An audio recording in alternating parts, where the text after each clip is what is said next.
15 দিন আগে কলকাতায় গিয়েছিলেন, আজকে বাড়ি আসার কথা ছিল। এইমাত্র খবর এলো কলকাতায় রানী ভীষণভাবে অসুস্থ হয়ে গেছেন। আপনি এই মুহূর্তে যান, তা না হলে আপনার স্ত্রীকে হয়তো বাঁচানো যাবে না। এ কথাটা যখনই বললেন রাজা চমকে উঠলেন।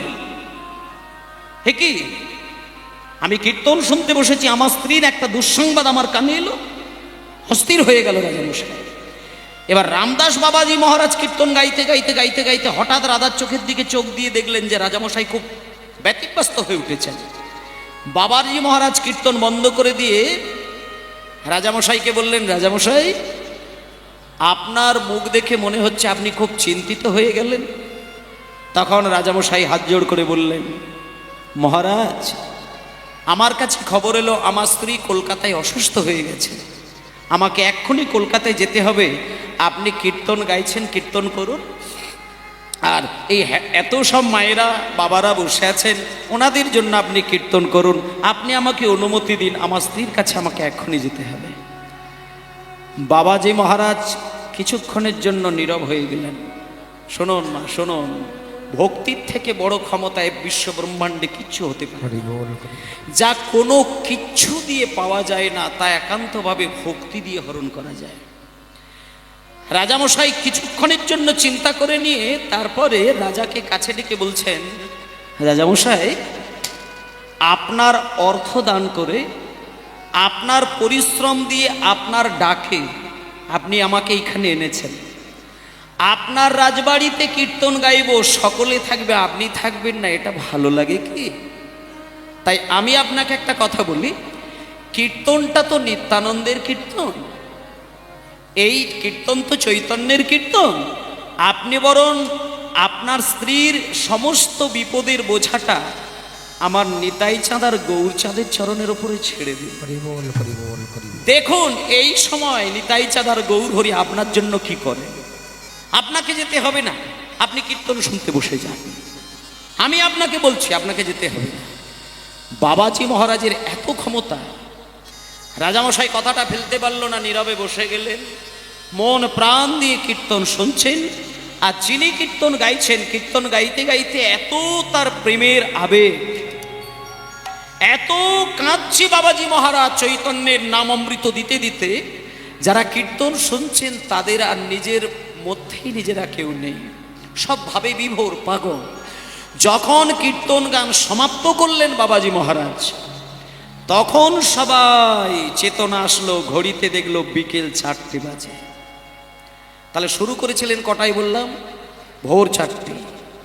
আর যখন শেষ হলো এই বিকেলবেলা, তখন সবাই চোখের জল মুছে সবাই পরিষ্কার হয়ে স্নান টান করতে গেল। তারপরে দুপুরের অন্ন সেবা পেলেন, সন্ধ্যা নামলো। কিছুক্ষণ পরে দেখা গেল যে রাজামশাই রানীর জন্য কীর্তন ছেড়ে যাবেন বলেছিলেন, সেই রানী কিছুক্ষণের মধ্যে সুস্থ হয়ে রাজার দরবারে এসে দেখা দিলেন। একটা বিষয়কে চিন্তা করতে হবে যে তুমি যদি ভক্তি দিয়ে সবকিছুকে তার চরণে বসিয়ে দিতে পারো, তোমার সব দায়িত্ব আমার গৌরহরি হাত বাড়িয়ে গ্রহণ করে নেবেন। বাবাজি মহারাজ এত প্রেম ধনে ধনী, এত প্রেম ধনে ধনী, তিনি দরজা বন্ধ করে দিয়ে রাত দিন শুধু একটা কথা বলে বলে কাঁদতেন।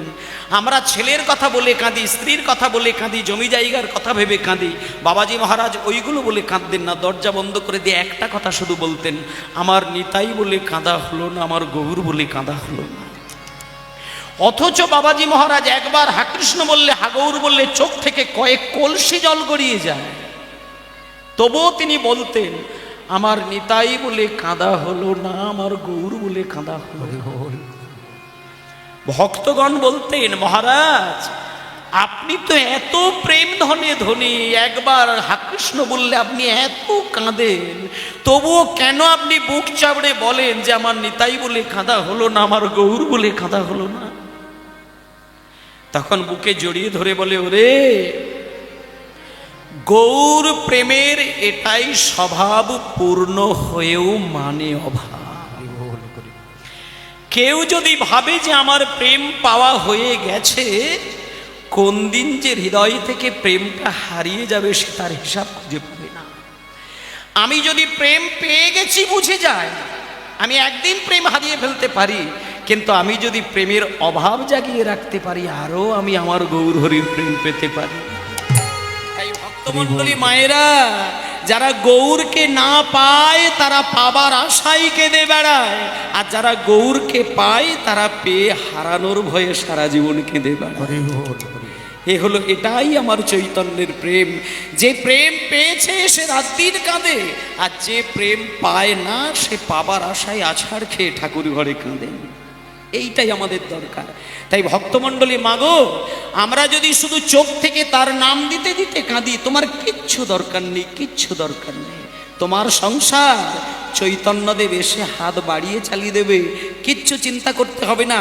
তোমার স্ত্রী, তোমার পুত্র, তোমার পরিজন, তোমার আত্মীয় স্বজন, তোমার স্বামী, সবাই তোমার বাধ্য হবে যেখানে আমার চৈতন্যের প্রেম আসে। আর সেই প্রেম পাবার জন্য আজকে আমরা সবাই মিলে সেই জায়গায় সেখানে আমার চৈতন্য মহাপ্রভু স্নানের জন্য ছুটে চলেছেন। পাগল হয়ে ভক্তদেরকে সঙ্গে নিয়ে প্রেমানন্দে মেতে হরি বলো।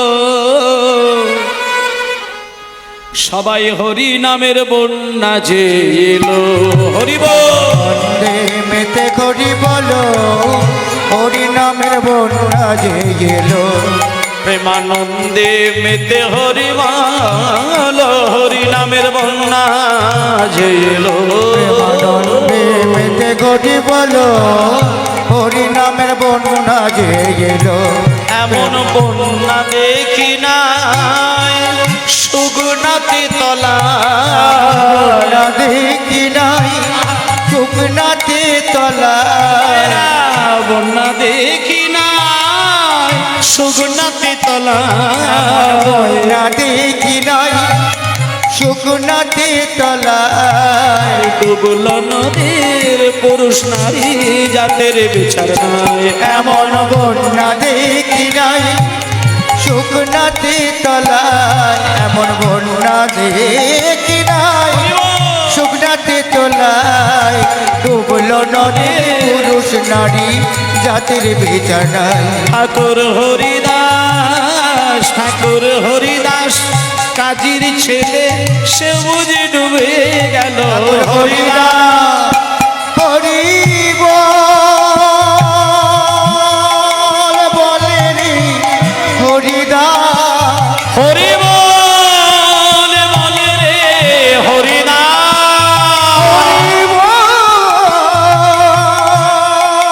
বলে রে হরিদাস। ঠাকুর হরিদাস কাজীর ছেলে, সে বুঝে ডুবে গেল। হরিদাসের কাজীর ছেলে, সে বুঝি ডুবে গেল।